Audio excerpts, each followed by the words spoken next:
가끔은 눈물이 묻은 사연이 마음을 더 따뜻하게 해주죠. 사연 부스 시작합니다. 사람의 인연이란 게 그렇습니다. 자주 본다고 깊어지는 것도 아니고 멀리 있다고 잊히는 것도 아닙니다. 오히려 한 사람의 작은 온기가 평생을 따라다니며 어느 날 문득 그 온기를 돌려주고 싶어질 때가 있죠. 오늘은 그런 이야기입니다. 서울 변두리의 한 동네. 지은 지 오래된 낡은 연립주택들이 다닥다닥 붙어 있던 그곳에서 나는 태어나고 자랐다. 우리 집은 집이라 부르기엔 민망할 정도로 허름했다. 지붕에선 비가 새고 벽은 겨울이면 성에가 낄 정도로 외풍이 심했다. 하지만 그보다 더 추웠던 건 집 안의 공기였다. 어머니와 아버지는 외국에 나가 계셨다. 내가 3살 되던 해 두 분은 중동으로 그리고 나중엔 동남아로 돈을 벌기 위해 나가셨다. 처음엔 몇 달 간격으로 편지가 오고 나중엔 가끔 전화도 왔다. 하지만 점점 그마저도 뜸해졌다. 나는 할머니 손에서 자랐다. 할머니는 자식 대신 손주를 책임진다는 각오로 하루하루를 버티셨다. 연세도 많았고 몸도 그리 튼튼한 편이 아니었지만 새벽마다 시장에 나가 생선이며 채소를 장만해 오셨고 내가 입을 교복 한 벌 마련하려면 몇 달을 허리 졸라매기도 하셨다. 그러다 내가 국민학교 3학년이 되던 해 할머니는 결국 병으로 쓰러지셨고 요양원으로 옮겨지셨다. 그 뒤로 나는 혼자가 되었다. 그때 내 옆에 있었던 아이가 있었다. 학교에서 같은 반이었던 친구 성민이었다. 성민이는 늘 조용하고 얌전한 아이였다. 하지만 그 아이를 특별하게 만든 건 성민이의 부모님이었다. 그분들은 우리 동네에서 문방구를 하셨다. 칠판 분필부터 캐릭터 연필, 문구류는 물론이고 학교 앞에서 팔리는 핫도그며 떡볶이, 군것질거리도 문방구 한켠에서 팔고 있었다. 동네 아이들은 학교 끝나면 그 문방구 앞에 모여들었다. 나도 그 무리에 섞여 있었지만 성민이네 부모님은 내게 유난히 따뜻하게 대해주셨다. 처음엔 그냥 물건을 덤으로 주시는 정도였다. 어느 날은 구슬치기 하다 지갑 잃어버린 내게 다음에 가져오면 돼 하며 연필 하나를 내주셨고 또 어느 날은 새끼손가락이 까진 나를 보시고는 가게 한쪽에 앉혀 소독약과 반창고를 꺼내주셨다. 그렇게 작은 관심이 쌓이더니 급기야 어느 날부턴가 도시락까지 싸주셨다. 이유는 묻지 않으셨다. 어른의 감이었겠지.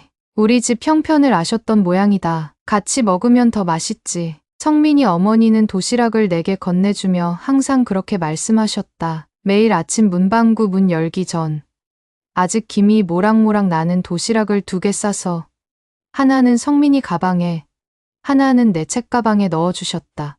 나는 그 도시락으로 초등학교 내내 점심을 해결했다. 지금 돌이켜보면 그것은 단순한 호의가 아니었다. 생명을 이어주는 밥 한 끼였고 내 어린 시절을 지탱해준 유일한 끈이었다. 누구는 말하겠지. 그게 뭐 대단한 일이냐고. 하지만 배고픈 아이에게 밥을 주는 건 단순한 선행이 아니다. 마음까지 먹여야 가능한 일이다. 성민이와 나는 그렇게 지냈다. 중학교, 고등학교까지 같은 학교를 다녔고 방과 후엔 문방구 앞에서 라면을 끓여 먹기도 했으며 시험 전날엔 함께 문제집을 풀며 밤을 새우기도 했다. 성민이는 나보다 공부를 잘했지만 그걸 내세우지 않았다. 반대로 나를 도와주기 위해 항상 한 발짝 느리게 걸어줬다. 우리 우정은 그렇게 오래도록 이어졌다. 그러던 어느 날 내가 군 입대를 하게 됐다. 훈련소로 가기 전날 밤 성민이네 가족은 문방구 문을 닫고 나를 위해 조촐한 송별 파티를 열어줬다. 삼겹살 몇 점과 캔맥주 몇 개로 차린 상이었지만 내겐 그 어느 진수성찬보다 따뜻했다. 성민이 아버지는 군대에서도 인성만 잊지 마라. 내가 얼마나 귀한 아이인지 알아야 한다. 며 등을 두드려 주셨고 성민이 어머니는 보온병에 넣은 미역국을 새벽까지 끓여 내게 챙겨주셨다. 나는 그날 밤새 울었다. 감사한 마음에 그리고 죄스러운 마음에 그 집에 아무런 보답도 못한 채 모든 걸 받아만 왔다는 생각이 가슴을 짓눌렀다. 하지만 그때까진 몰랐다. 그 인연이 내 인생을 어떻게 바꿔놓을지, 그리고 그 고마움을 되갚을 기회가 너무 늦게 올 거라는 것도. 제대를 하고 집으로 돌아오니 부모님은 마침 국내로 들어와 계셨다. 회사 사정이 어려워져 귀국하게 되었다고 했다. 그리웠던 얼굴이었지만 낯설었다. 어릴 적 기억이 흐릿하게 남아있는 두 분은 이제는 거의 타인처럼 느껴졌다. 우리는 한 집에 살지만 함께 살아가는 것 같지 않았다. 그저 가족이라는 이름으로 묶인 어색한 동거에 가까웠다. 그와 동시에 내 삶도 변해갔다. 아르바이트와 학업을 병행했고 졸업 후에는 직장을 잡았다. 시간이 흐르면서 성민이와도 연락이 뜸해졌다. 각자 사는데 바빴으니까. 성민이네 문방구도 언젠가 없어졌다. 그 자리는 편의점이 들어섰고 익숙했던 동네는 점점 변해갔다. 나 역시 그 변화에 적응하며 살았다. 그러다 20년이 흘렀다. 39. 어느덧 내 나이도 불혹을 앞두게 되었을 때 우연히 들은 한마디가 내 심장을 덜컥 내려앉게 했다. 야, 성민이네 어머니 많이 안 좋으시대. 병원에 오래 계신다더라. 짧은 소식이었다. 하지만 그 한 문장이 내 모든 기억을 헤집었다. 가슴이 뛰었다. 미안함과 죄책감이 동시에 밀려왔다. 나는 아무것도 해드리지 못한 채 너무 많은 시간을 흘려보낸 게 아닌가. 이미 늦은 건 아닌가. 하지만 그 생각을 접기엔 마음이 너무 무거웠다. 그날 밤 나는 잠들지 못했다. 그리고 그 다음 날 마음속에 하나의 결심을 했다. 내가 받은 그 밥 한 끼의 은혜, 그 도시락의 따뜻함, 그 수많은 웃음과 위로, 이제는 내가 갚을 차례라는 생각이 들었다. 아무리 늦어도 그 마음 하나만은 전하고 싶었다. 다음 날 출근길 전철 안에서 나는 휴대폰을 들고 멍하니 성민의 번호를 검색했다. 예전 번호는 이미 바뀌었을 테고 연락할 방법이 없었다. 결국 SNS를 뒤져가며 겨우 단서를 찾아냈다. 프로필에 적힌 근무지 이름, 그리고 희미하게 남겨진 위치 태그들. 직장도 사는 곳도 그리 멀지 않았다. 나는 주말이 되자마자 아무런 연락도 없이 그 주소를 향해 발걸음을 옮겼다. 오랜 시간이 흐른 탓일까, 혹시나 내가 찾아가는 게 부담일까 걱정도 됐지만 더 이상 미룰 수 없었다. 성민의 집은 예전보다 더 낡은 주택이었다. 세월의 흔적이 벽돌 틈마다 묻어 있었고 대문 옆 화분엔 말라버린 풀들이 겨우 목숨을 붙이고 있었다.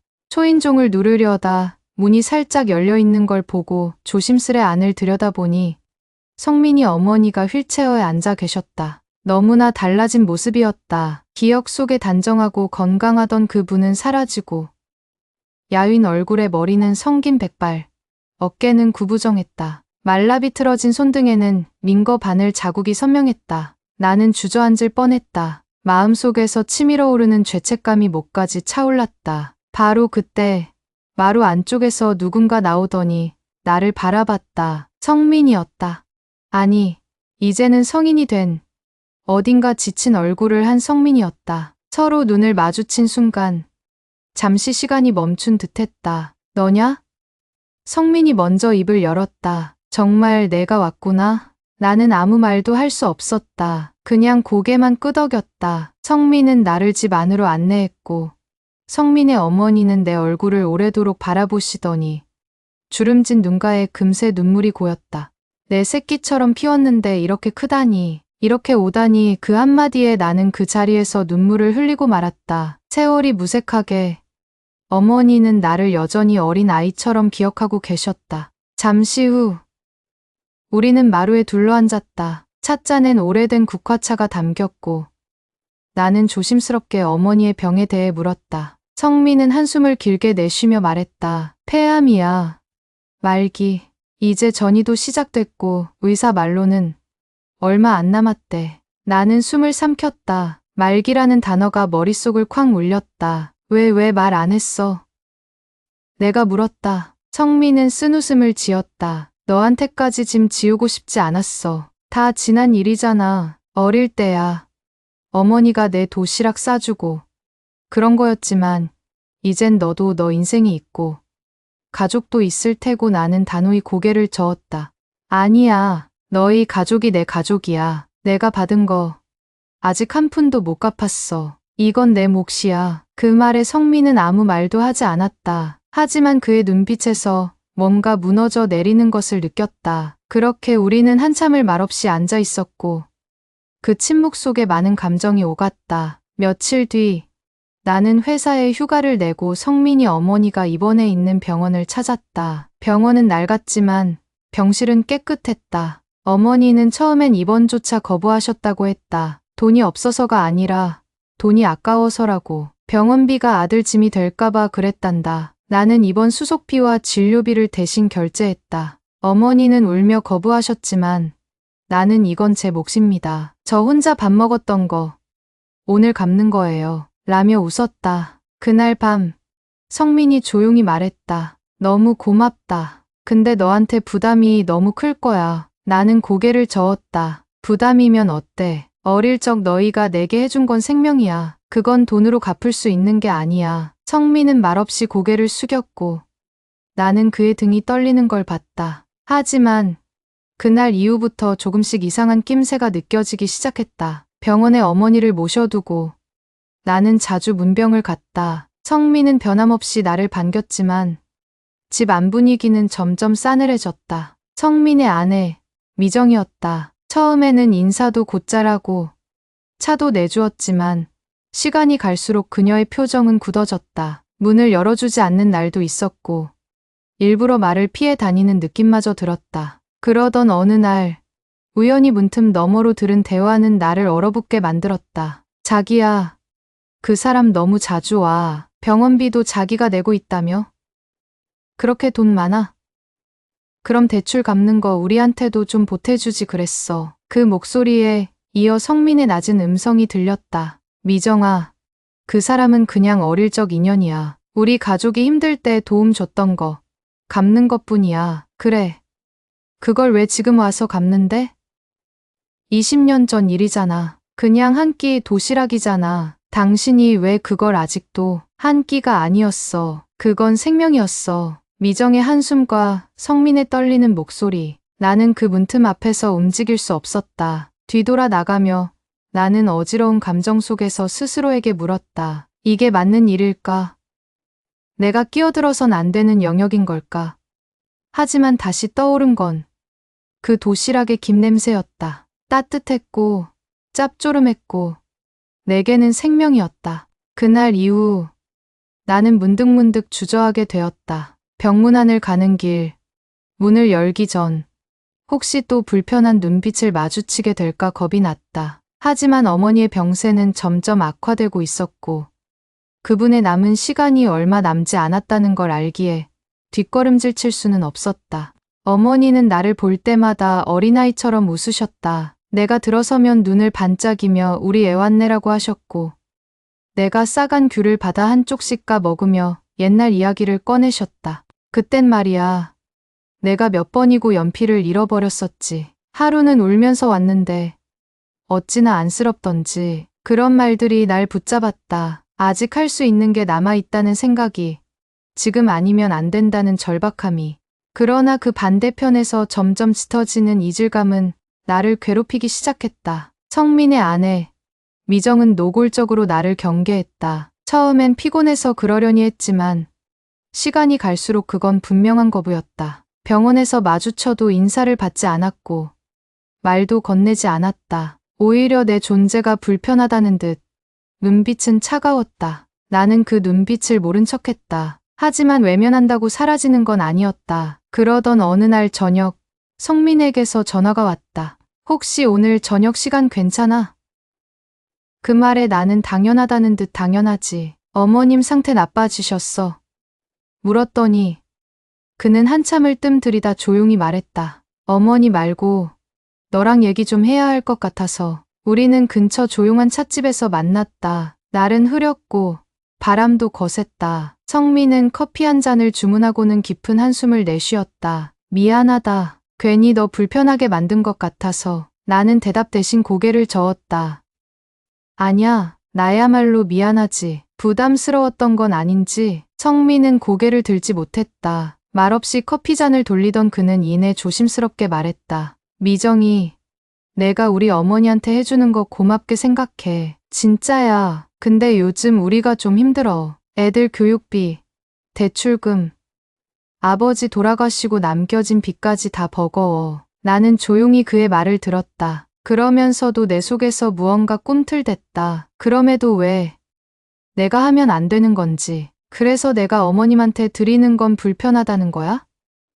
나는 차분하게 물었지만 내 안에서는 오래된 미안함과 억눌린 감정이 뒤섞여 끓고 있었다. 성민은 그제야 고개를 들었다. 아니, 내 마음은 너무 잘 알아. 나도 고마워. 하지만 미정이 생각은 좀 달라. 내가 계속 병원비 내고 어머니 곁을 지키고 그런 게 마치 우리가 너한테 기대는 것처럼 보여질까봐 겁이 난대. 자존심 상한다고도 하고. 나는 웃었다. 어이없음보다는 서글픈 웃음이었다. 기대도 돼. 내가 누굴 위해 사는 건지, 왜 사는 건지 이제야 조금 알 것 같아. 내 어머니는 날 살렸어. 그건 아무리 시간이 흘러도 바뀌지 않아. 성민은 말없이 내 눈을 바라보다가 이내 고개를 숙였다. 나 너한테 고마우면서도 사실 불편했어. 내가 너무 잘 살고 있으니까. 그게 부러우면서도 우리 집에선 미정이 잔소리 들으면서 끙끙 앓고 있는데 내가 나타나 모든 걸 해결해 주니까 난 뭘까 싶었어. 그 말은 예상치 못한 것이었다. 그토록 강직하고 침착하던 성민의 입에서 나온 질투라는 단어는 묵직하게 마음에 박혔다. 나는 가만히 그를 바라보다 조용히 말했다. 넌 내게 없는 걸 가지고 있어. 가족이 있고 아이들이 있고 넌 지금까지 책임지며 살았잖아. 난 너희가 아니었으면 살아남지 못했을 거야. 그 말에 성민은 아무 대답도 하지 않았다. 그날 이후 그는 나를 더 이상 말리지 않았다. 병원비도, 병문안도, 가끔 드리는 과일 바구니나 영양제에도. 그러나 미정의 눈빛은 점점 더 날카로워졌다. 그리고 마침내 일이 터지고 말았다. 병원에서 어머니와 함께 시간을 보내고 있는데 미정이 병실로 들이닥쳤다. 그녀의 얼굴은 잔뜩 상기되어 있었고 그 눈빛엔 확실한 저기가 담겨 있었다. 당신, 이게 뭐 하는 짓이야? 가족도 아닌데 왜 여기서 이러고 있어? 날 향해 던진 그 말은 칼날 같았다. 나는 놀랐고 어머니는 더 놀라셨다. 미정아, 얘는 우리 애야. 내가 밥 먹이고 키웠어. 그런 말 하지 마라. 하지만 미정은 멈추지 않았다. 그럼 그렇게 살지 그러셨어요. 왜 우리 남편까지 끌어들여서 지금 와서 도와준다고 생색내고 죄책감 하나로 온 가족을 흔들어놔요. 나는 더 이상 참을 수 없었다. 생색이요?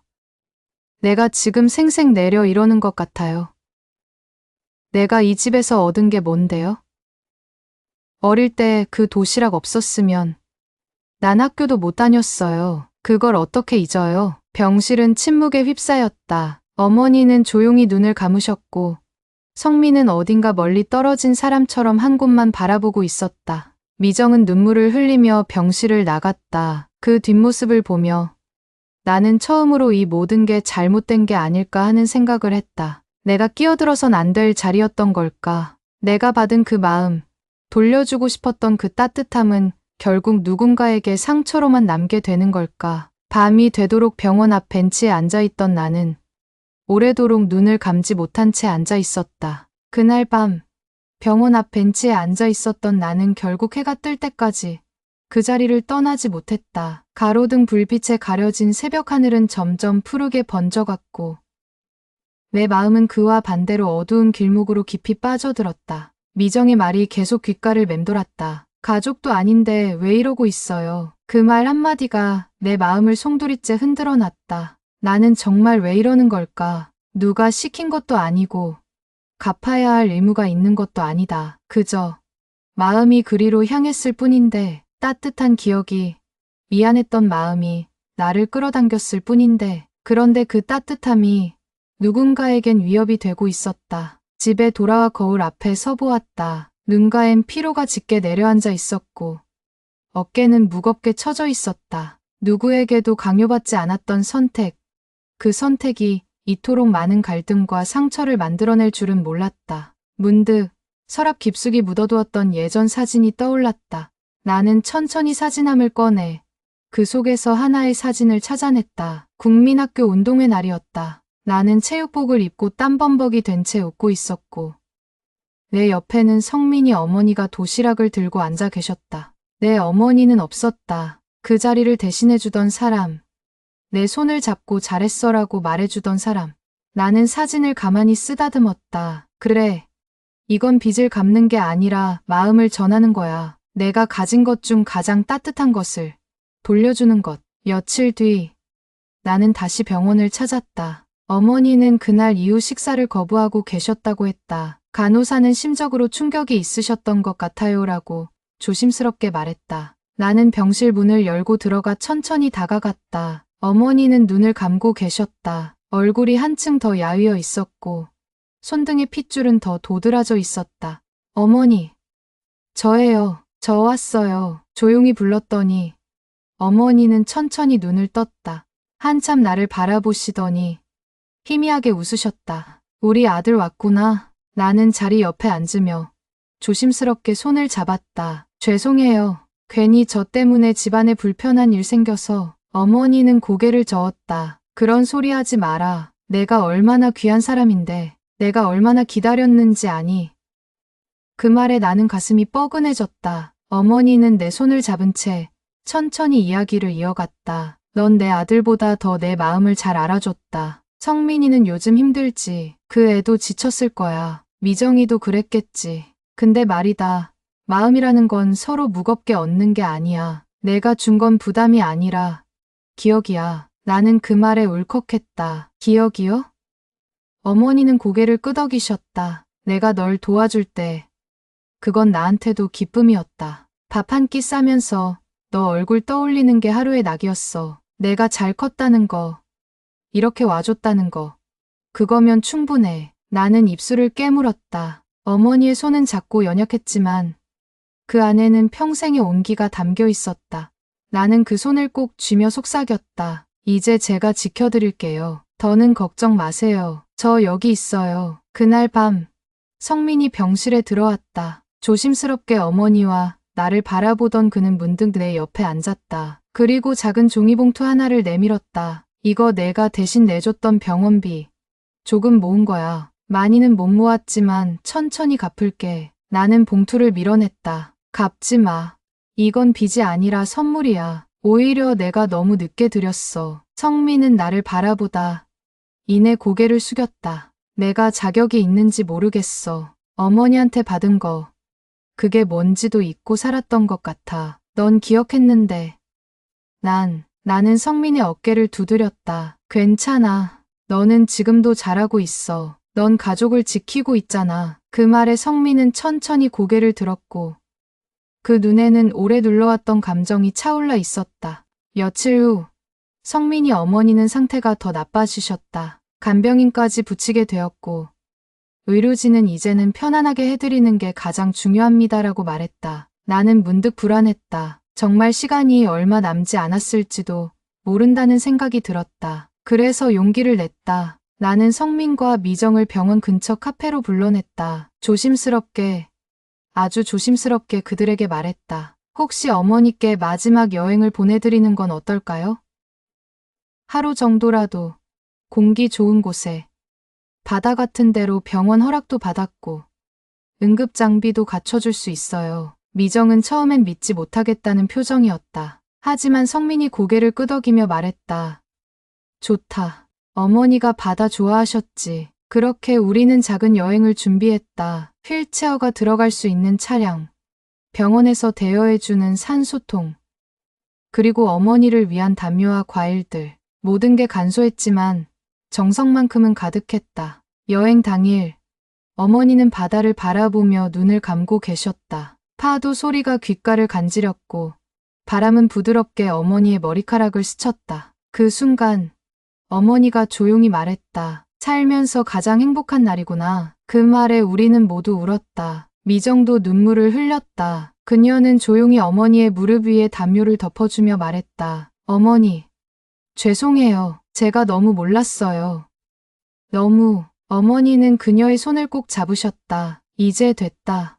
내가 내 며느리여서 난 참 고마웠다. 미정은 고개를 숙인 채 흐느꼈다. 성민은 하늘을 바라보며 눈을 감았고 나는 그 풍경을 오래도록 마음에 담았다. 그날 우리는 바닷가에서 사진 한 장을 찍었다. 어머니의 얼굴에는 평온한 미소가 깃들어 있었고 우리는 그 미소를 닮아가고 있었다. 그 웃음이 오래도록 우리 곁을 지켜주길 바라는 마음으로 나는 사진기를 꾹 눌렀다. 여행에서 돌아온 뒤 어머니는 병원으로 다시 입원하셨다. 몸 상태는 눈에 띄게 약해져 있었다. 간호사도 말했다. 기력이 많이 빠지셨어요. 하지만 마음은 아주 평온해 보이세요. 그 말처럼 어머니는 하루하루 눈을 감은 채 시간을 보내셨다. 가끔 짧게 눈을 뜨셨고 내 손을 더듬어 잡기도 하셨다. 그러면 나는 조용히 속삭였다. 여기 있어요. 어머니, 괜찮아요. 저 아직 여기 있어요. 그 마지막 여행 이후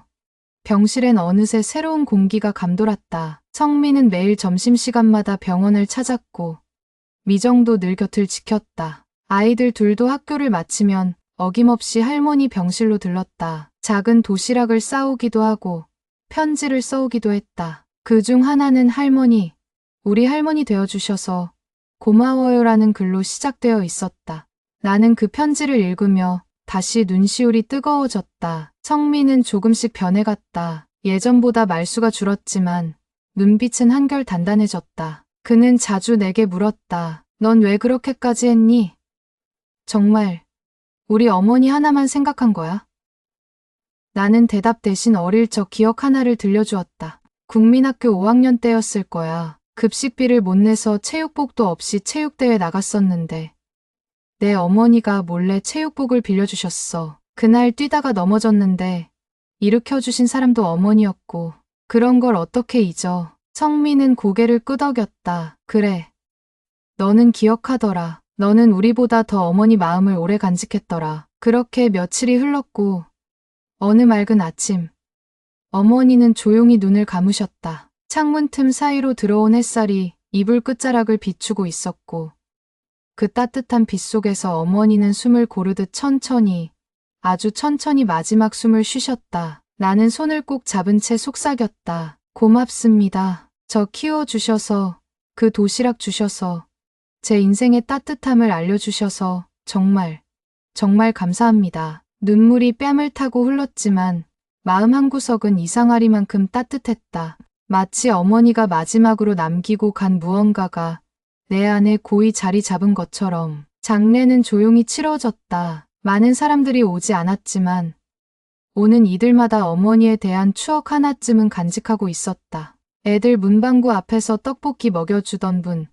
겨울이면 손난로 나눠주시던 분, 시험 전날엔 초코파이 하나라도 들려주던 분. 어머니는 그렇게 많은 이들의 기억 속에 따뜻한 사람으로 남아 있었다. 장례가 끝난 뒤 성민과 나는 납골당에 함께 갔다. 유골함을 조심스레 안치하고 조용히 앉아 한참을 머물렀다. 성민은 작은 종이봉투 하나를 내게 건넸다. 그 안엔 어머니가 직접 손으로 써놓은 편지가 있었다. 날짜는 내가 처음 병원비를 결제한 그 다음 날이었다. 우리 아들, 너는 내게 준 도시락보다 더 큰 마음을 돌려주었구나. 나중에라도 이 편지를 보게 되면 꼭 기억하렴. 사람 마음은 빚이 아니라 사랑이란다. 난 너한테 받은 게 더 많단다. 꼭 행복하게 살아라. 나는 편지를 꼭 쥐고 고개를 들었다. 눈물에 젖은 하늘이 흐릿했지만 어딘가 환한 느낌이었다. 어머니의 글씨체는 삐뚤했지만 단단했고 문장 하나하나에 진심이 담겨 있었다.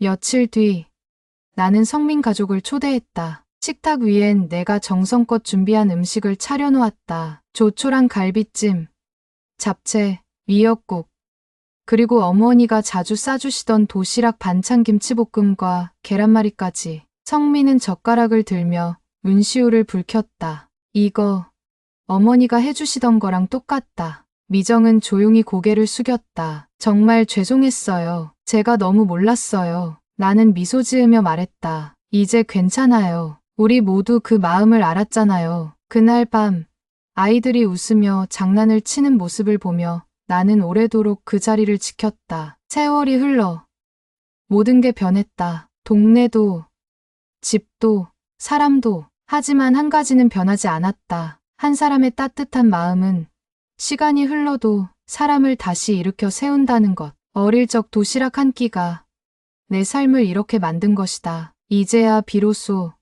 나는 마음속에서 어머니를 조용히 떠나보낼 수 있었다. 하지만 그분이 남긴 따뜻함은 평생 내 안에 남을 것이다. 누군가 배고플 때 허기진 마음일 때 나도 어머니처럼 도시락 하나를 건넬 수 있는 그런 사람이 되고 싶다. 그 도시락에 담긴 온기를 이제는 내가 이어갈 차례니까. 장례가 끝나고 어느 정도 시간이 지나자 나는 조심스럽게 거리를 두기 시작했다. 일부러 멀어진 건 아니었다. 하지만 어머니가 돌아가신 후 성민 가족의 슬픔을 배려하고 싶었고 나 역시 다시 나의 삶으로 돌아가야 할 때였다. 성민과도 종종 연락은 했지만 예전처럼 자주 만나진 않았다. 그는 여전히 회사와 가정을 오가며 분투했고 아이들은 새 학기를 시작하며 바빴다. 나도 내 자리에서 해야 할 일을 묵묵히 해나갔다. 다만 어딘가 허전했다. 무언가 정리되지 않은 마음의 자리가 있었다. 어머니가 돌아가신 후에도 나는 아직 그 따뜻함을 내 어딘가에 붙들고 있었다. 그러던 어느 날 저녁 성민에게서 전화가 왔다. 혹시 잠깐 볼 수 있을까? 목소리는 긴장되어 있었고 나는 망설임 없이 알겠다고 대답했다. 약속 장소는 동네 카페. 오랜만에 마주한 성민의 얼굴은 수척했고 눈가엔 깊은 그늘이 져 있었다. 나는 차를 주문하고 조심스레 물었다. 무슨 일 있어? 성민은 한참을 망설이다가 결국 입을 열었다. 회사에서 잘렸어. 나는 그 말을 듣고 말문이 막혔다. 무슨 어떻게? 성민은 조용히 말했다.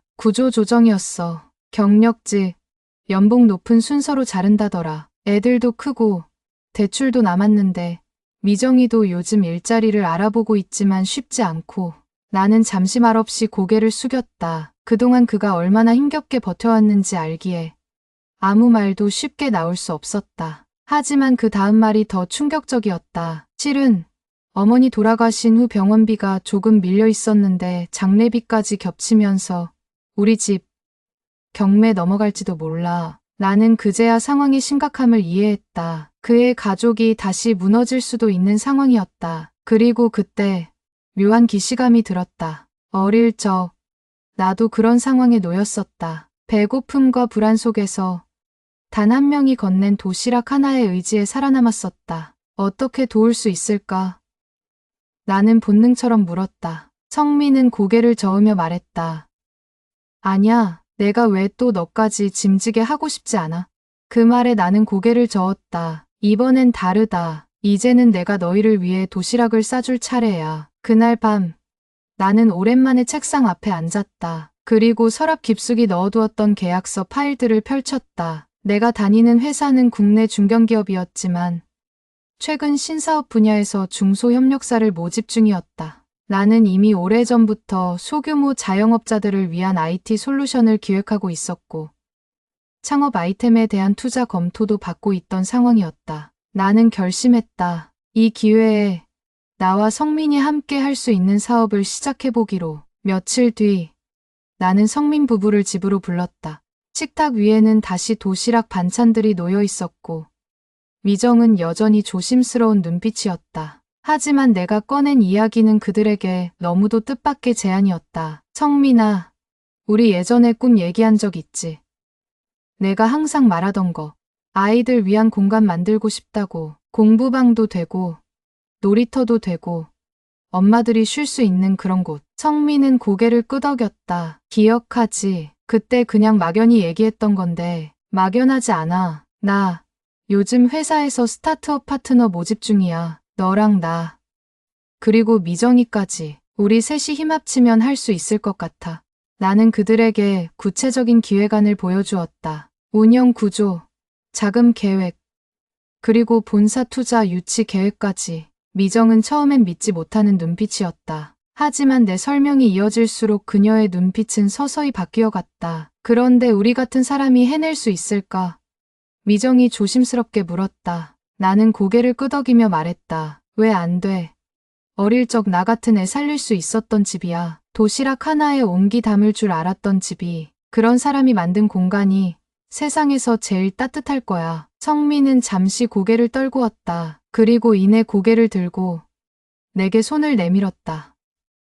그래, 해보자. 이번엔 우리가 누군가에게 도시락을 내밀 차례야. 그렇게 우리는 다시 한 팀이 되었다. 그날 이후 우리의 삶은 다시 바쁘게 돌아가기 시작했다. 성민과 나는 밤늦도록 사업계획서를 다듬었고, 미정은 아이들 돌보는 틈틈이 공간 인테리어 아이디어를 메모장에 정리했다. 모두가 처음 해보는 일이었지만 이상하리만치 익숙했다. 어릴 적 함께하던 공부방 분위기처럼, 도시락을 나누던 그 문방구 안 따뜻한 공기처럼 창업은 생각보다 순탄치 않았다. 본사 승인을 받기 위한 프레젠테이션은 2번이나 보류되었고 자금 일부는 직접 마련해야 했다. 우리는 각자의 적금을 깼고 나는 그동안 모아둔 퇴직연금 일부를 해지했다. 성민은 말렸다. 너까지 그렇게 할 필요 없어.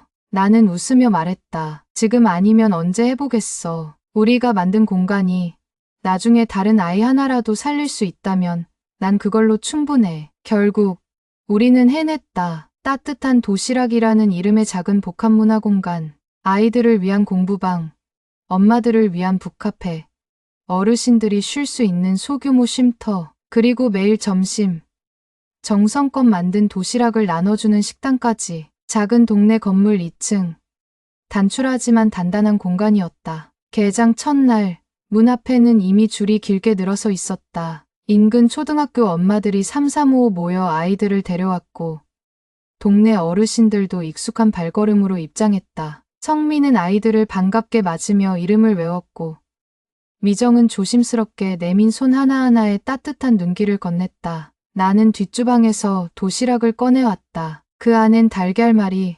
김치볶음, 멸치조림, 그리고 정갈한 밥 한 숟갈. 딱 내가 어릴 적 받았던 바로 그 도시락이었다. 아이 하나가 조심스럽게 도시락을 받아들고 내게 물었다. 이거 돈 안 내도 돼요? 나는 고개를 끄덕였다. 그래, 배고프면 언제든 와도 돼. 그 아이의 눈이 동그래졌다. 그리고 웃었다. 그 웃음 속에서 나는 오래전 내 모습을 보았다. 허기졌던 몸과 마음, 그 속에 처음으로 들어왔던 따뜻함. 나는 그 아이의 머리를 쓰다듬으며 속으로 되뇌었다. 그래, 이제는 우리가 도시락을 내미는 사람이다. 그날 밤 정리를 마치고 우리는 늦게까지 공간에 남아 있었다. 성민은 창밖을 내다보며 중얼거렸다. 우리 어머니가 이걸 봤으면 좋았을 텐데. 나는 웃으며 말했다. 아마 보셨을 거야. 오늘 하루 종일 여기 어딘가에서. 미정은 조용히 수첩을 꺼내 책장에 한 권 꽂았다. 어머니의 요리 레시피가 빼곡히 적힌 오래된 공책이었다. 그 공책 앞장엔 이렇게 쓰여 있었다. 사람 마음은 도시락 하나에 담을 수 있다. 시간이 흘렀다. 따뜻한 도시락은 점점 지역사회에 알려졌고 다른 구청과 복지기관에서도 협력 제안이 들어왔다. 우리는 더 바빠졌지만 더 행복했다. 어느 날 가게 문을 닫고 나서 성민 가족과 함께 조용히 어머니 납골당을 찾았다. 하늘은 맑았고 바람은 부드러웠다. 묘 앞에 꽃을 놓으며 성민이 말했다. 엄마, 잘 보이지? 우리가 엄마 도시락처럼 살고 있어. 나는 웃었다. 그리고 그 도시락은 아직도 사람을 살려요.